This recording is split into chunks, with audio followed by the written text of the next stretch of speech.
When hope is gone, undo this lock and send me forth on a moonlit walk. Release restraint level 0.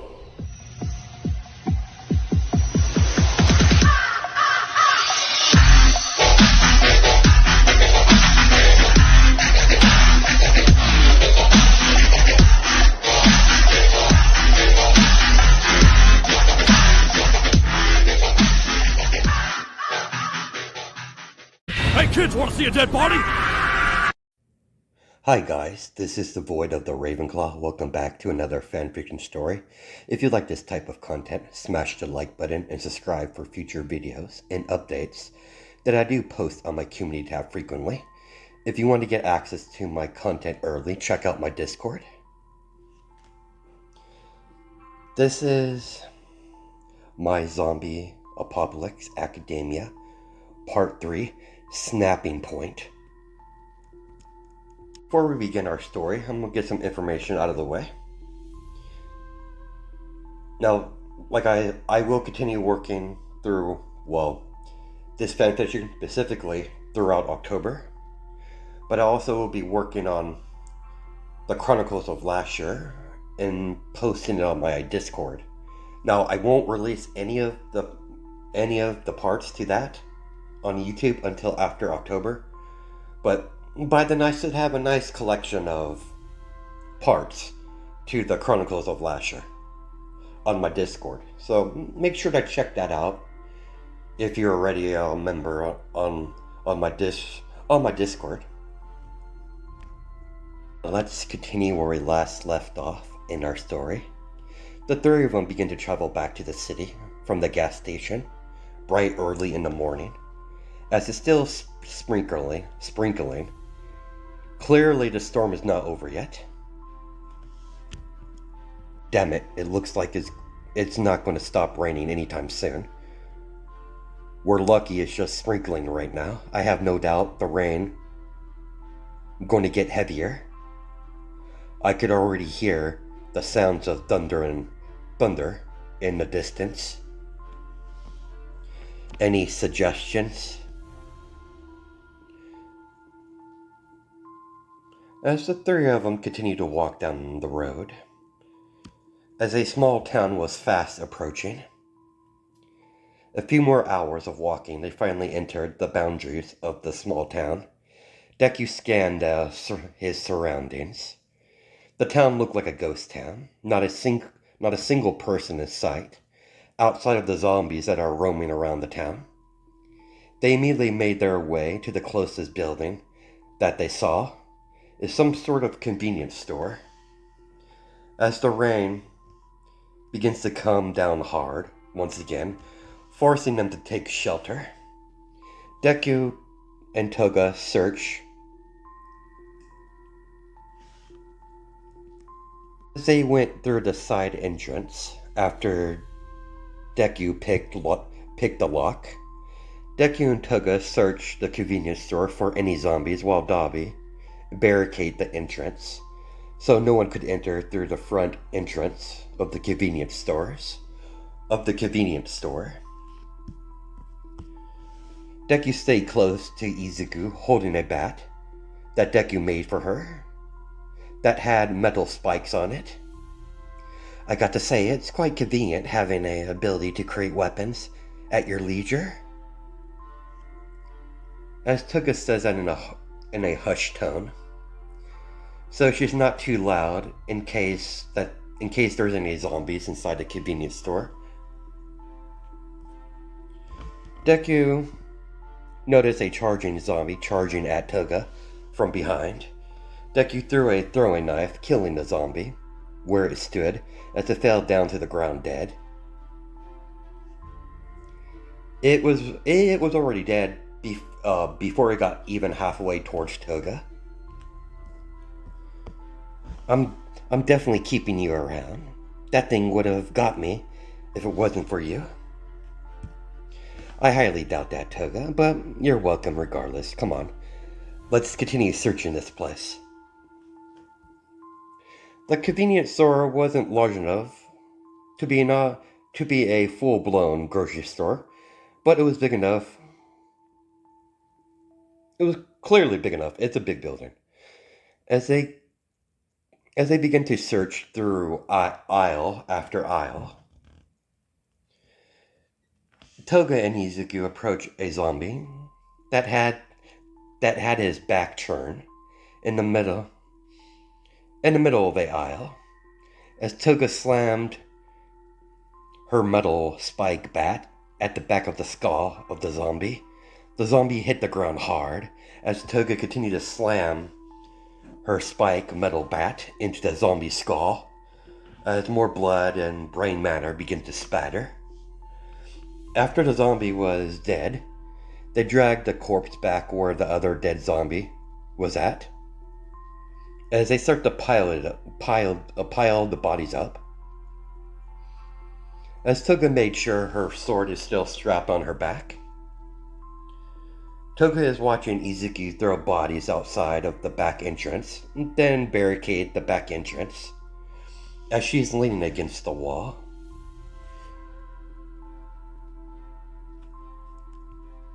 After that was done, Toga took Izuku by the hand and dragged him where Dabi is. Luckily for Deku, there was only a few zombies. Once they unchecked the entire place, they made sure to fortify the back entrance to the convenience store. So, how did it go? It went pretty well. We searched the entire place. We only found a couple of zombies. We took care of them and removed their corpse through the back entrance of this convenience store and barricaded. Good. Let's find something to eat. This place is filled with food. Might as well eat what we can before it goes bad. I'm starving anyways. Come on, Izuku-kun. She begins to drag him away by his hand, only for Dabi to chuckle at Izuku's misfortune being dragged around by Toga. He is still determining if that's a bad thing or not. He feels bad for the poor kid. Clearly evident that Toga has become quite attached to him quite fast. How she's been acting towards him. Of course, Dabi's not going to stop Toga.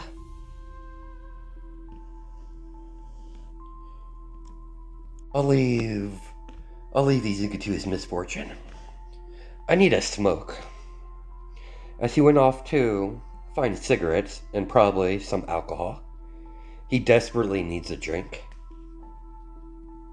Toga is basically dragging him along, picking out food for the three of them, as they use a grocery cart.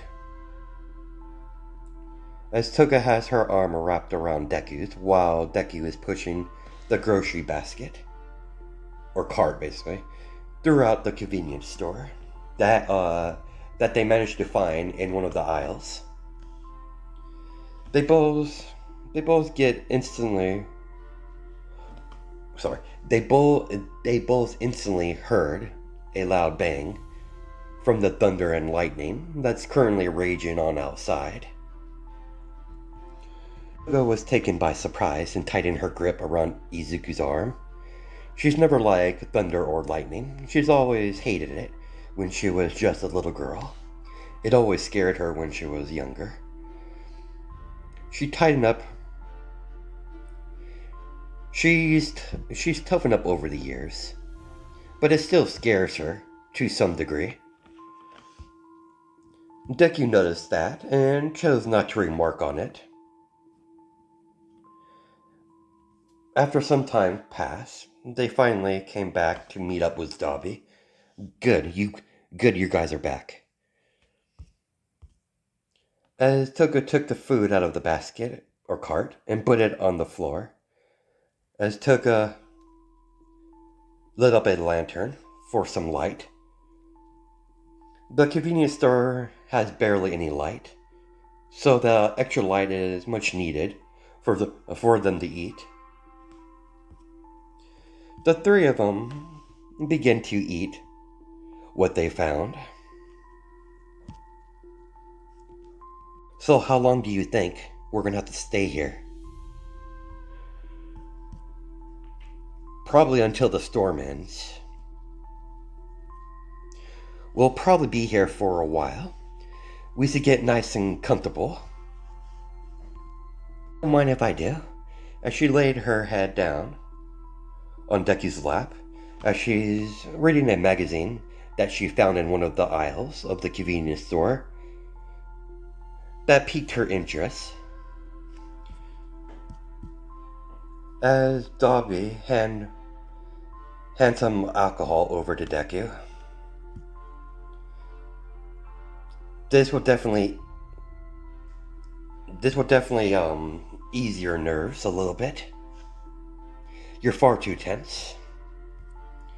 Force a habit, Dobby, after all. We're currently in a zombie apocalypse.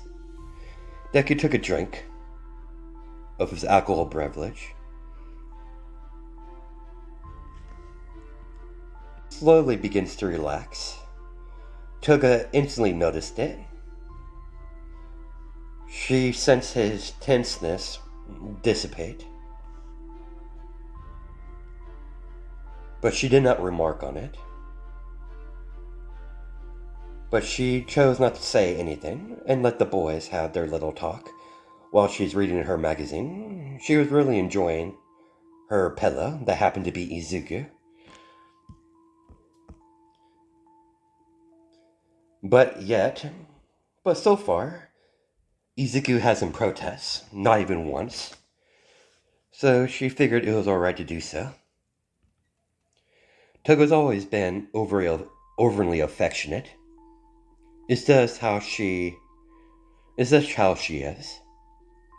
She's affectionate towards the people she likes, and kills who she doesn't like. She has no desire to take Izuku's blood. She hasn't had a deep desire for blood ever since the world went to shit. She had a feeling it's because she doesn't have to hide who she is. Deep down, she knows the cause of her desire and obsession for blood was the after effect of keeping herself hidden for so long. Is in all honesty, she puts the blame on heroes and hero society. But she's a bit pleased to know that to what heroes that manage to survive are scattered. You decided if you're going to join us or not? Not yet. I'll make a decision once I check up with my mom. That's understandable, man. I got to say, this whole situation is kind of fucked up. People eating each other. I know what you mean. Back at the academy, I was getting ready for the exams, and suddenly hell broke loose. I can't manage being surrounded by zombies in an academy. That gotta fucking suck. At least I've been fortunate enough. We haven't came across any zombie pro-heroes. I would rather not think about that. Thinking about a pro-hero zombie is fucking terrifying. I would hate to come across a zombified version of All Might. We would be dead for sure. You're probably not wrong there. I might not like pretty the entirety of heroes in the hero system. I know we would be dead if we came across a zombie All Might. For our sake, I hope he doesn't get affected. So I take it you and Toga are pretty much villains.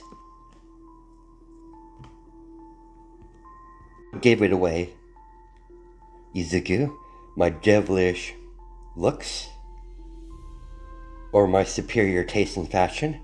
as Dobby gives Deku a devilish grin. But seriously, you don't seem to mind too much. I learned from a young age, the hero organization is not all what it seems to be. I have no problem with villains. Majority of villains are villains because of the heroes in the hero organization creating majority of them. You're not wrong there, man. Before all this shit happened, the world was already fucked up. To non-belief, but now extremely screwed. You can say that again. The same rules don't apply anymore. Even I know that. I might not like it, but this is what I have to do to survive. It's killed or be killed. I couldn't agree anymore, Izuku. When the rain finally stopped, they left the general store and continued on their way with some more food supplies that Deku is carrying in his backpack. So is Toga and Dobby. The small 2 men and woman survival group continue on their way, walking down the road after they left the town. Luckily, they found a car that was parked on the side of the road when they were making their way out of the town. It only took Dobby a few seconds to hotwire one of the vehicles, as now they have wheels, as they could get to the city much more faster. Dobby is driving while Toga's keeping herself entertained by talking to Izuku in the backseat of the car. When they finally arrived at the city, the first stop they stopped at was Dobby's crib, a studio apartment down an alleyway. As the 3 of them got out of the vehicle, as they walked down the alleyway, Dobby took out the keys and unlocked the door and allowed them inside. He immediately locked it behind them as Toga flopped down on the couch, pulling Izuku down to sit next to her. Deku noticed Toga was bleeding on her forearm. He took out a small med kit that he had in his backpack. It's a small med kit for easy travel, as he begins to use the rubbing alcohol to clean her wound. Toga winced in pain after treating the cut and started to gently bandage it up, wrapping the cut with medical tape and other medical items around the wound. Thanks, Izuku. I completely forgot I cut myself a few days ago. Well, lovebirds, let's get going. I got what I needed. Toga simply hopped off of the couch and pulled Izuku to his feet. Toga by now is used to the type of sense of humor that Dobby has. As they made their way back to the car and began to drive to the Midoriya residence, a apartment complex, a couple blocks from the Bakugo residence. When they finally got to their destination, by following Deku's directions, he got out of the car and ran up the stairs and went and unlocked the front, began to walk towards his front door. While Dobby and Toga decided to wait inside the car. He immediately saw the apartment door was broken, as he immediately rushed in there.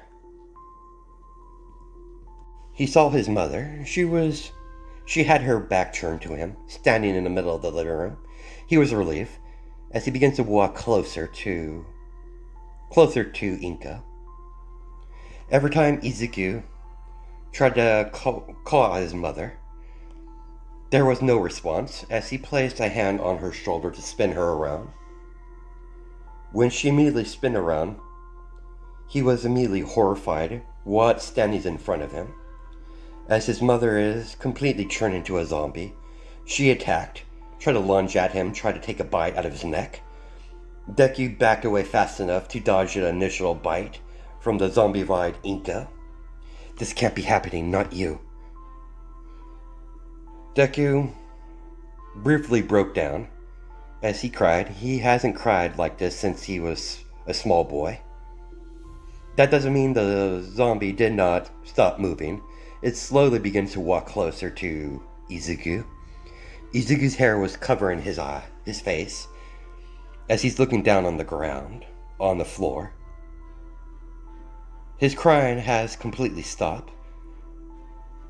Then something snapped inside Deku.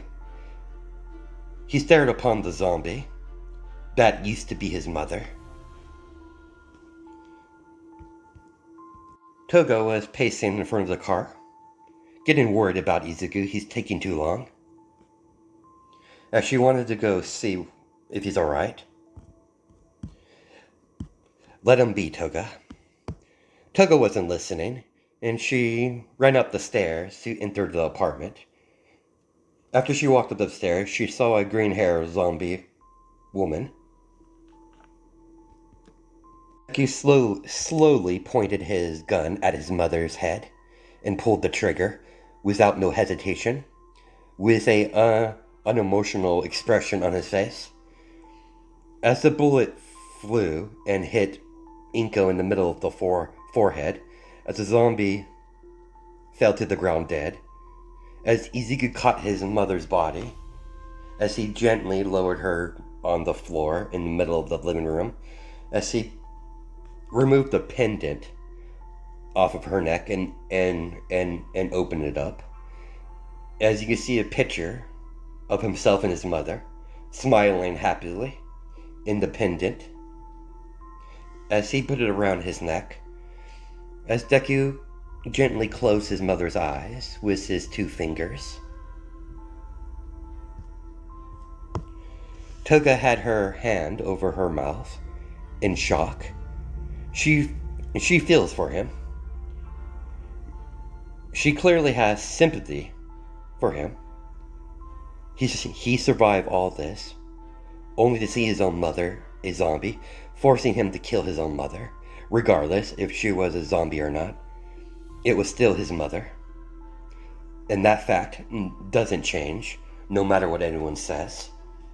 Toga hugged Deku from behind and wrapped her arms around him. After a few moments of the warm embrace from the crazy blonde, he thanked Toga.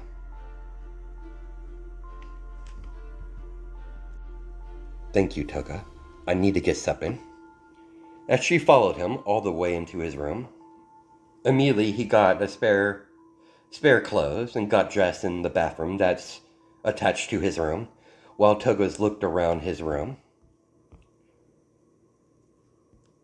You know, there's several posters and books about firearms scattered all around, and a bookshelf filled with notebooks of about corks from different volumes. Deku put a clean pair of clothes as he threw on his camouflage jacket and walked out of the bathroom. When Toga got Dobby, he saw a dead zombie woman with green hair. He could put 2 to 2 together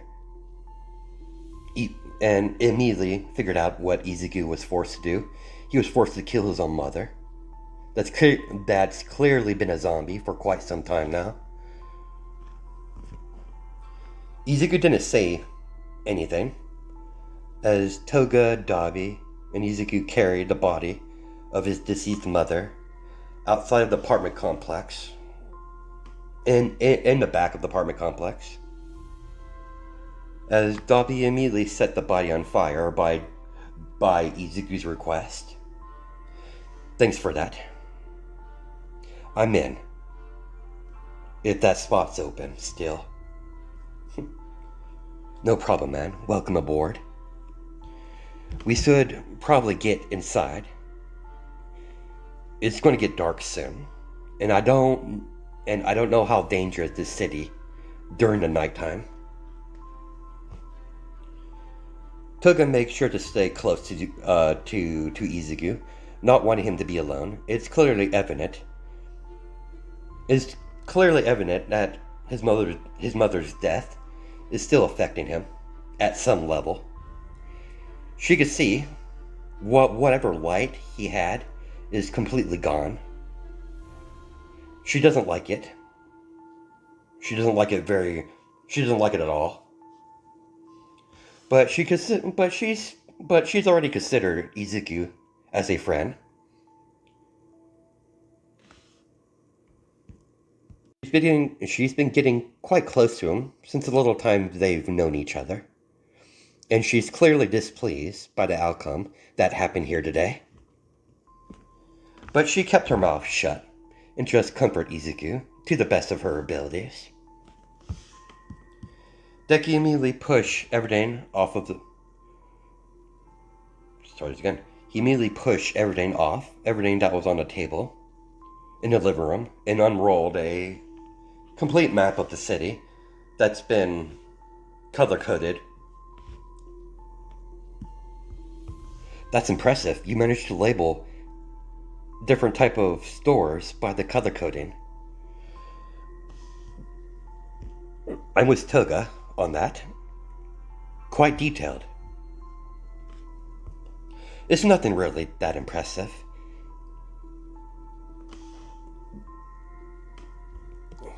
I was in the military school. They had to do this for a lesson. In case the country ever got invaded, or you need to survive. Never thought this map would be even useful. So what's the plan? Dobby grabbed his own chin and began to think. We definitely need more resources, but our main priority should be finding a base of operation, and staying in the city is way out of the fucking question. We need something someplace secluded, but not too far away from the city, so we can scavenge any resources that we need. But our main move should be the library. Why the library? To get you the information that you need to make guns. That will definitely be essential. With your quirk able to produce firearms and bullets, we won't have to scavenge for weaponry as often, or if ever. Yes, I follow you. I think that would work. I'm not totally sure how much stamina I would be able to use from creating each gun. I've never done it before, but I guess we'll cross that bridge when we get to it. But for starters, let's replace that front door. Anyone could walk in just now. And that gunshot you let out will definitely attract zombies. Deku and Dobby took the front door to the apartment next door to them and installed it. Deku looked down on the railing to see several zombies walking around. We should probably get inside. That would be probably for the best. The moment they shut the door, they locked it and pushed several large objects of furniture blocking the door. Deku flopped down on the couch next to Toga. Dobby peeked out of the corner of the curtains to the window and see more zombies had arrived. Luckily for them, the zombies haven't got to the stairs yet to get to access to the second level of the apartment complex. They haven't managed to use the stairs yet, but I highly doubt that will remain the same for long.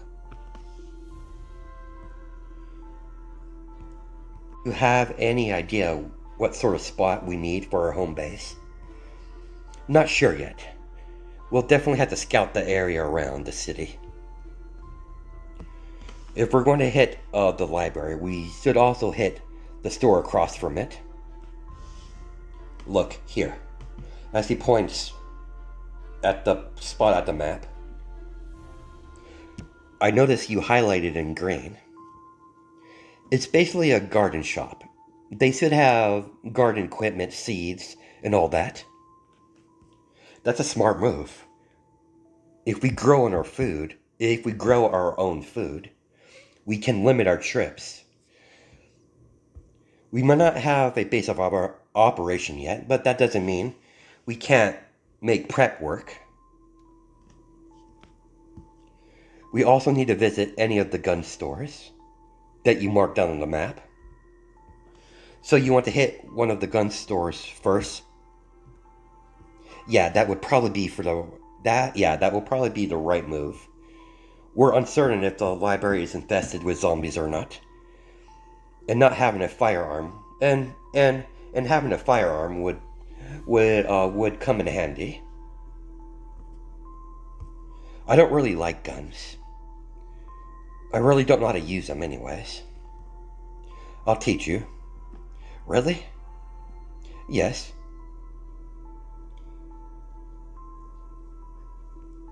Can't have you not be able to use a gun properly. What about you? Have you used a firearm before? I've used a handgun a few times. I'm good. Considering you went to a military school, you're probably more suited to teach Toga how to use a firearm properly compared to me. That's one thing I learned, is how to use different type of variations of different firearms. Handgun rifles, shotguns, sniper rifles. Izuku went to his room to lay down in his bed. As he missed sleeping in his bed after he was done talking to Dobby, Dobby took the other room. Sometime later that night, as Toga got tired as she crawled into Deku's bed and rested her head on his chest, snuggling up to him for warmth. Deku was initially surprised at first, but relaxed, as he has a feeling this is going to be a habit between him and her. As Toga looked up to Deku, "We're friends, right?" "I suppose we are." "Good. Good night, Izuku." "Good night, Toga." Deku might sound like he's over his mother's death. He's not. He just doesn't feel anything. No anger, no sadness, just emptiness inside. He's keeping his mind busy. If he's busy, he won't have time to think about it, and he'll rather keep it that way. Despite the crazy blonde sleeping on his chest peacefully, she's starting to grow on him. He would never admit it out loud, but he likes having her around. For some reason, he's always attracted to crazy blondes. First it was Koski Bakugo. Izuku amused to himself. "I must have a magnet for crazy blondes." But he's wondering what his first crazy blonde friend is up to. There's no way that guy would have died. He's too stubborn. He's probably out there causing trouble, wherever he is. With that single thought, he fell into a deep sleep. And that's where we're going to stop it. Hope you guys have a good night today. Enjoy my time zones, and I'll catch you in the next video.